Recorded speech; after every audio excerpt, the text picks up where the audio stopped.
राधे राधे मित्रों, कैसे हैं आप सब। आई होप आप लोग अच्छे होंगे और अपनी पढ़ाई लिखाई अच्छे से कर रहे होंगे। आज हम क्लास कर रहे हैं यूनियन एंड इट्स टेरिटरी, यानी संघ और उसका क्षेत्र। इससे पहले मैंने पॉलिटी का introduction, historical background of constitution and making of constitution and then silent feature of constitution, उसके बाद प्रियम्बल ऑफ कॉन्स्टिट्यूशन वहाँ तक की करवाया है। उसके बाद आज हम स्टार्ट करेंगे यूनियन एंड इट्स टेरिटरी। और इसके शुरू करने से पहले मैं यही कहना चाहूँगी कि अगर आपको ये हेल्पफुल लग रहा हो तो प्लीज़ शेयर कीजिए और दूसरे लोगों के पास भी पहुँचाइए ताकि उनका भी रिवीजन हो जाए, क्योंकि ये पेपर से पहले अगर आप करके जाएंगे तो बहुत ही कम टाइम में आपका रिवीजन हो जाएगा और बहुत अच्छे से। तो शुरू करते हैं। ये हमारा भाग 1 है हमारे संविधान का। और सबसे पहले देखेंगे इसमें आर्टिकल 1 से 4 तक।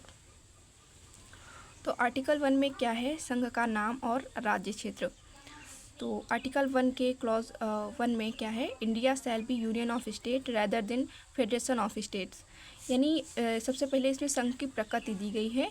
तो उसमें बताया गया कि इंडिया जो है वो जो है इसमें union word used by advice of Baba Saheb. जो यूनियन शब्द है वो बाबा साहब द्वारा सजेस्ट किया गया है। और अकॉर्डिंग टू बाबा साहब, Indian federation is not result of an agreement among the state like USA. यानी कि जो हमारे यहाँ यूनियन बना है वो किसी समझौते का परिणाम नहीं है, बल्कि एक संघ है। तो इसमें जैसे यूएसए में है वहाँ पे समझौते के तौर पे सारे स्टेट्स हैं, बट हमारे यहाँ बोला गया है यूनियन ऑफ स्टेट्स। सो वो यहाँ पे कोई समझौता करके जो है यूनियन नहीं किया गया है और राज्यों का समूह माना गया। यहाँ पे फेडरेशन ऑफ स्टेट्स नहीं है। संघ मतलब यहाँ पे संघ मायने नहीं रखता है। यहाँ पे मतलब राज्यों से मिलकर जो है केंद्र बना है और जो हमारी व्यवस्था है वो यूनिटी बेस्ड है। फिर उसके बाद देखेंगे क्लॉज 2 में यूनियन टेरिटरी, यानी हमारी जो राज्य क्षेत्र का विस्तार है वो कहाँ तक है। इसमें 28 राज्य है और 8 यूटीज़ है, यानी 8 संघ राज्य क्षेत्र है। और इसका जो यूनियन टेरिटरी और इसका जिक्र जो है वो हमारी पहली अनुसूची में रखा गया है। फिर टेरिटरी में स्टेट्स, यूटीज़ और एक्वायर्ड स्टेट ट्रीटी, यानी कि जो यूटीज़ हैं डायरेक्ट कंट्रोल बाय यूनियन, मतलब यहाँ पे लेफ्टिनेंट गवर्नर होता है, लाइक दिल्ली, पुडुचेरी, जम्मू एंड कश्मीर। और एक्वायर्ड स्टेट ट्रीटी में मतलब जिससे ट्राइबल एरिया है उस 5th और 6th अनुसूची में दिया गया है। और एक्वायर्ड में गोवा, चंद्रनगर, यनम, माहे, कराईकल, पौंडीचेरी, ये सब है एक्वायर्ड स्टेट में।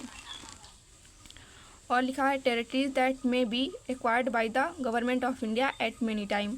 मतलब जो गवर्नमेंट ऑफ इंडिया है वो राज्य क्षेत्रों को अपने में एक्वायर कर सकता है। फिर देखेंगे आर्टिकल 2। आर्टिकल 2 में दिया गया है नए राज्यों का प्रवेश या स्थापना, यानी admit into the union of India और इस्टेब्लिश न्यू स्टेट्स। मतलब अगर नए राज्यों का बनाना है या फिर नए राज्यों का प्रवेश कराना है तो आर्टिकल 2 के द्वारा ही हम कराएंगे। और इसमें जो सिक्किम बना वो भी 2 के जो ए नंबर क्लॉज है उसी से बना है, 2 का से। इसमें 2 ग्रांट्स मतलब होती हैं और 2 power of admit into the union of India new states. इसी के जरिए हमारा जो राज्य है उसका वो उसका एडमिशन होता है। और दूसरा है एडमिशन ऑफ स्टेट और इस्टेब्लिश ऑफ स्टेट, यानी कि जो स्थापना होती है।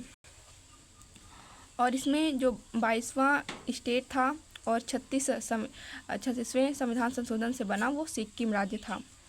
फिर आर्टिकल 3 देखेंगे। इसमें दिया गया है नए राज्यों का गठन और मौजूदा राज्यों के क्षेत्रों, सीमाओं या नामों का परिवर्तन। तो इसमें दिया है फॉर्मेशन ऑफ न्यू स्टेट, यानी कि नए राज्यों का निर्माण। Increase the area of state, यानी राज्य के क्षेत्र का विस्तार। और है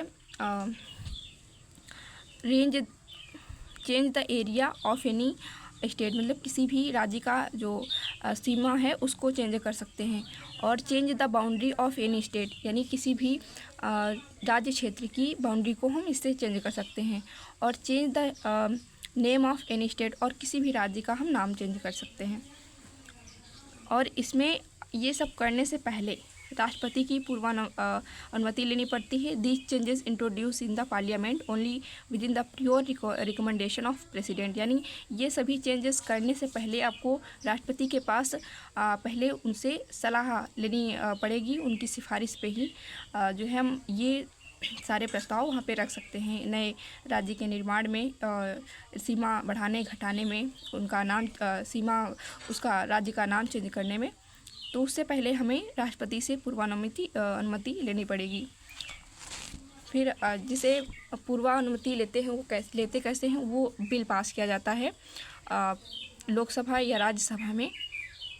after the permission of president any bill house introduce in any house, मतलब आप लोकसभा में बिल ले जा सकते हैं, देन राज्यसभा में, मतलब दोनों जगह से पास होगा, फिर प्रेसिडेंट उस पर साइन करेगा, देन जाके वो एक्ट बन पाएगा। फिर प्रेसिडेंट बिल को प्रमाणित राज्य को भेजेगा, but the any advice of state is not boundable for parliament. अगर राज्य कोई अपना सुझाव दे रहा है, वो ज़रूरी नहीं कि पार्लियामेंट माने ही, संसद अपने अनुसार काम करेगा। सेंटर पावर मोर पावरफुल, मतलब सेंट्रल पावर जो है वो अपने अनुसार ही काम करेगा, क्योंकि वो ज़्यादा शक्तिशाली है। But in USA government can not make without consent of state, यानी कि जो अमेरिका में है वहाँ पे बिना स्टेट के निर्णय लिए बिना वहाँ पे हम कुछ भी नहीं कर सकते हैं। और ये सब चेंज करने के लिए पहले हम बिल लेके जाएंगे लोकसभा या फिर राज्यसभा में with simple majority in both house, मतलब जहाँ भी लेके जाएंगे तो प्रेजेंट एंड वोटेड का बाई 2+1, और प्रेसिडेंट उस पर साइन करेगा और उसके बाद एक्ट बन जाएगा। इसके लिए 5th संविधान संशोधन हुआ।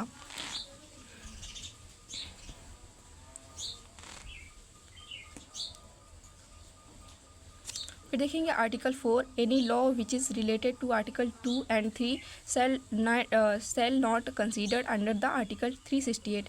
इसमें बताया गया है कोई भी कानून जो कि आर्टिकल 2 और 3 से संबंधित है वो आर्टिकल 368 के अंडर नहीं आएगा। और 368 है क्या, इसी के तहत हम संविधान संशोधन करते हैं। मतलब जो भी आर्टिकल 2 और 3 में बातें कही गई हैं, कोई नियम बनाया गया है, वो 360 के तहत नहीं आएगा, क्योंकि इसी के द्वारा संविधान संशोधन होता है। तो क्वेश्चन क्या है बनेगा, क्या संसद सामान्य बहुमत से पारित करके किसी क्षेत्र को विदेशी राज्य को दे सकती है? जैसे कि इंडिया पाकिस्तान एग्रीमेंट हुआ for land transfer to Berubari region, मतलब जैसे बांग्लादेश में जो थोड़ा सा रीजन है उसको थोड़ा क्षेत्र अपने इंडिया आया और इंडिया का थोड़ा क्षेत्र बांग्लादेश गया, तो वहाँ से बेरोबरी यूनियन केस को बोलते हैं। In this case comes in supreme court and this is case in the known as Berubari union case. अगर कोई क्षेत्र भारत में मिलाना है तब सिंपल मेजोरिटी से चल जाएगा, मतलब सिंपल मेजोरिटी से आप किसी क्षेत्र को अपने अंदर मिला सकते हैं, लेकिन अगर देना हो तो स्पेशल मेजोरिटी से हम देंगे 368 आर्टिकल के अंतर्गत।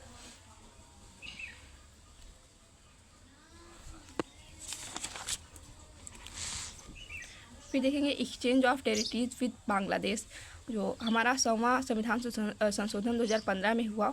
Agreement between India and Bangladesh government for क्या है, government for transfer of certain territory, मतलब थोड़ा सा क्षेत्र जो इंडिया और बांग्लादेश के बीच जिसके लिए समझौता हुआ under this deal India transfer, यानी इंडिया के द्वारा 111 इनक्लेव बांग्लादेश को दिए गए और बांग्लादेश ने 51 इनक्लेव इंडिया को दिया। फिर देखेंगे रीऑर्गेनाइजेशन ऑफ स्टेट, यानी कि राज्यों का पुनर्गठन। इंडियन इंडिपेंडेंस एक्ट 1947, मतलब जो हमारा 1947 का स्वतंत्रता अधिनियम था, उसी के द्वारा इंडिया और पाकिस्तान बने। और गेव 3 ऑप्शन, मतलब जो ब्रिटिशर्स थे उन्होंने 3 ऑप्शन दिए, ज्वाइनिंग इंडिया, ज्वाइनिंग पाकिस्तान और रिमेनिंग इंडिपेंडेंट। मतलब आप चाहे तो इंडिया को ज्वाइन कर सकते हैं या फिर पाकिस्तान को ज्वाइन कर सकते हैं या फिर आप अपना अलग स्वतंत्र राज्य स्थापित कर सकते हैं। इसमें 552 प्रिंसली स्टेट इंडिया ज्योग्राफी, मतलब जो 552 क्षेत्र थे, प्रिंसली स्टेट थे, वो इंडिया के भौगोलिक क्षेत्र में आए। 549 ज्वाइन विद इंडिया, मतलब इनमें से 549 लोगों ने इंडिया को ज्वाइन कर लिया। लेकिन जो 3 थे वो बहुत ज़्यादा ही नखरे मतलब कर रहे थे। तो उसमें थे हैदराबाद, जूनागढ़ और कश्मीर। तो रिफ्यूज़ टू ज्वाइन इंडिया, मतलब इन्होंने इनकार कर दिया था कि हम इसमें जो है ज्वाइन नहीं होंगे। But after some time they integrated with India, मतलब थोड़े समय बाद इन लोगों ने फिर ज्वाइन कर लिया था। तो हैदराबाद के जो निज़ाम थे bye means of police action, मतलब हैदराबाद जाके पुलिस एक्शन लिया गया ऑपरेशन पोलो के नाम से। तो उसी के बाद जो है हैदराबाद वो हमारे इंडिया में बना। और उसके बाद जूनागढ़ जो कि गुजरात में है बाय मीन्स ऑफ रेफरेंडम, यानी रेफरेंडम के तहत मतलब वहाँ की जनता ने ही इसका निर्णय लिया। फिर कश्मीर में थे Hari Singh by means of instrument of accession, यानी विलय पत्र के माध्यम से जो है ये हरि सिंह वो यहाँ पे अपने देश से ज्वाइन हुए। और इसमें एक मतलब अलग अलग 4 भागों में बांटा गया है। भाग हैं ABCD। तो पहले भाग में जो 9 लोग थे ब्रिटिश इंडिया, और दूसरे में थे 9 लोग देसी यानी देसी रियासतें, और 10 थे चीफ कमिश्नरी एंड यूटीज, मतलब लोग नहीं थे, ये एक तरह के एरिया था, 4 भागों में डिवाइड था। और D में थे अंडमान एंड निकोबार। तो पार्ट A में थे यूनियन, B और C में स्टेट, और पार्ट D में टेरिटरीज। 9 + 9 + 10 + 1 29 स्टेट बने थे। और जो जम्मू कश्मीर और POK के बीच जो सीज फायर लाइन बनी वो LOC कहलाते हैं, लाइन ऑफ कंट्रोल के नाम से जानते हैं इसको। फिर उसके बाद लिंग्विस्टिक डिवीजन यानी भाषाई विभाजन, एस्केधर कमीशन बना जून 1948, मतलब इसका गठन 1948 जून में हुआ। लिंग्विस्टिक डिवीजन मतलब यहाँ पे जो भाषाई विभाजन था उसको रिजेक्ट कर दिया गया और कहा गया कि प्रशासनिक कुशलता को वरीयता दी जाएगी और भाषाई आधार पर हम कोई राज्य नहीं बना सकते हैं। दिसंबर 1948 में इसकी रिपोर्ट आई। फिर 1948 कांग्रेस के सत्र में धर की रिपोर्ट को लेकर तीखी बहस हुई। फिर पार्टी लेवल पर कमेटी बनी, JVP कमेटी, जैसे जवाहरलाल नेहरू, V से वल्लभ भाई और P से पट्टाभी सीतारामैया, मतलब 3 लोग मिलकर एक कमेटी बनाए पार्टी लेवल पर। फिर इसमें रीजन था भाषाई विभाजन के आधार पर बांटे या ना बांटे, मतलब इसमें ये निर्णय लेना था कि भाषाई आधार पर हम राज्य बनाएं या ना बनाएं। इसकी रिपोर्ट 1948 अप्रैल में जो है निकली। उसमें लिंग्विस्टिक डिवीजन रिजेक्ट कर दिया गया, लेकिन देश की अखंडता को बचाए रखने के लिए। फिर 1953 में फर्स्ट लिंग्विस्टिक स्टेट बना Andhra Pradesh. Telugu speaking areas from Madras, मतलब जो तेलुगु बोलते थे लोग उन्हीं के आधार पर आंध्र प्रदेश को पहला भाषाई क्षेत्र बनाया गया, भाषाई राज्य बनाया गया जो सबसे पहले अलग हुआ। कांग्रेस वर्कर पोट्टी श्री रामुलु जो थे उन्होंने 56 दिन का आमरण अनशन रखा था इसके लिए कि अलग हो शायद। फिर फजल अली कमीशन बना, स्टेट रीऑर्गेनाइजेशन कमीशन, चेयरमैन थे फजल अली फॉर भाषाई विभाजन, मतलब भाषाई विभाजन की जांच के लिए बना था ये कमीशन। और इसमें 3 लोग थे, फजल अली और KM Panikkar, HN Kunzru. Report आई 1955 में, but linguistic division accepted but the concept of 1 language 1 state was rejected, मतलब यहाँ पे भाषाई आधार पर आप डिवाइड कर सकते हैं, लेकिन एक भाषा और एक राज्य को रिजेक्ट कर दिया गया। केवल भाषा और संस्कृत के आधार पर ही राज्यों का पुनर्गठन नहीं होगा, लेकिन national security, financial, economical, administrative consideration and integrity को ध्यान में रखते हुए, वेलफेयर ऑफ पीपल देखते हुए बम्बई और पंजाब को भाषाई आधार पर बांटने का विरोध किया गया। और ABCD मतलब जो हमारे यहाँ 4 भागों में विभाजित थे 9, 10 और 1 को समाप्त किया जाए, और 16 स्टेट और 3 UTs दिल्ली, मणिपुर और अंडमान और निकोबार और विदर्भ, हैदराबाद भी बनाने को कहा। इसमें on the recommendation of Fazal Ali commission, इसमें पार्ट थे मतलब ABCD करके जो पार्ट डिवाइड थे उसमें 6, 7, 8, 9 यानी इससे 7वें संविधान संशोधन द्वारा समाप्त कर दिया गया। और इसमें 6 स्टेट और पार्ट 6 जो है वो उसमें मतलब राज्य के बारे में विवरण है। पार्ट मतलब जो हमारे संविधान का पार्ट 6 है उसमें 14 स्टेट और भाग 8 में UTs हैं। स्टेट रीऑर्गेनाइजेशन एक्ट 1956, उसमें 14 स्टेट और 6 यूटीज़ बनाई गई। फजल अली ने 16 और 3 को रिकमेंड किया था, लेकिन 14 और 6 का बना इसमें। फिर देखते हैं स्टेट जो है वो कब अलग हुए। तो सबसे पहले 15वें राज्य के तौर पे गुजरात 1960 में अलग हुआ, नागालैंड 1963 में, सेपरेट फ्रॉम असम से ये अलग हुआ था, गुजरात बम्बई से अलग हुआ, हरियाणा 1966 में शाह आयोग की रिकमेंडेशन पर पंजाब से अलग हुआ। फिर हिमाचल 1971 में, मणिपुर, त्रिपुरा और मेघालय 1972 में अलग हुए बने, और सिक्किम, मिजोरम, अरुणाचल प्रदेश सिक्किम 1975 में बना, और मिजोरम और अरुणाचल प्रदेश 1987 में, गोवा 1987 में। और जो सिक्किम बना था वो अभी जस्ट आगे बताया था, 35वां राज्य था, 2A के तहत बनाया गया था, आर्टिकल 2A, और 36 कॉन्स्टिट्यूशन एक्ट से पूरी तरह से मतलब ये राज्य बन गया था।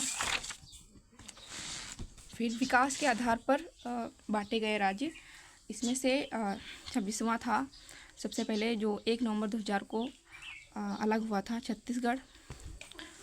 और 27वां था 9 नवंबर 2000 को उत्तराखंड यूपी से अलग होकर बना, और यूपी से 13 जो ज़िले हैं वो काट कर बनाए गए थे। और जो 28 था वो 15 नवंबर 2000 में झारखंड बना।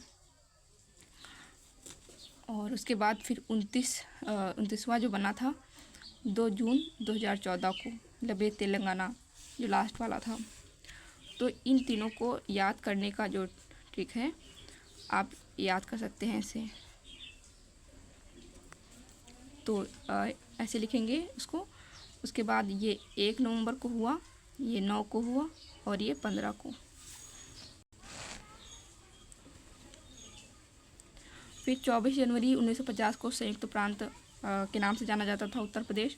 1 नवंबर 1956 को जो है त्रावणकोर जो कोचीन है वो केरल बना। 1969 मद्रास तमिलनाडु।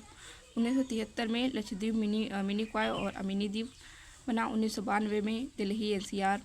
और 1 जनवरी 2007 को उत्तरांचल जो उत्तराखंड है उसको उत्तरांचल से उत्तराखंड बनाया गया। 1 अक्टूबर 2006 से जो पौंडीचेरी है उसको पुडुचेरी बोलने लगे।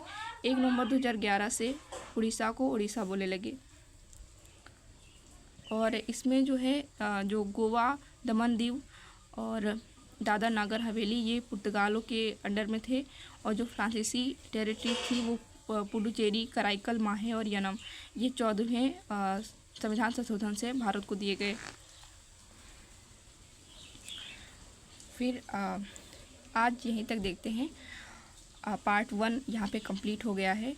और अगर आपको पढ़ाया हुआ समझ में आ रहा हो तो प्लीज़ कमेंट करके बताएं, ना समझ में आ रहा हो तो तब भी आप बता सकते हैं। और इसको देखते रहें, शेयर करें दूसरों के साथ। और कल है 12 जून, तो कल लखनऊ में जो है धरना प्रदर्शन होगा इको गार्डन में। तो जो लोग भी लेखपाल का पेपर दिए हों, UPSI का दिए हों, और स्कोर कार्ड की मांग के लिए और लेखपाल के लिए एग्ज़ाम के लिए, तो प्लीज़ वहाँ पे पहुँचें, क्योंकि अगर अब भी हम लोग नहीं बोले तो बहुत दुर्गति होगी। जो बच्चे बहुत मेहनत से पढ़ते हैं, दूर जाके एग्ज़ाम देते हैं और कुछ भी हाथ नहीं आता है। सो देखते रहिए हमारा चैनल और पढ़ते रहिए अच्छे से। बाय।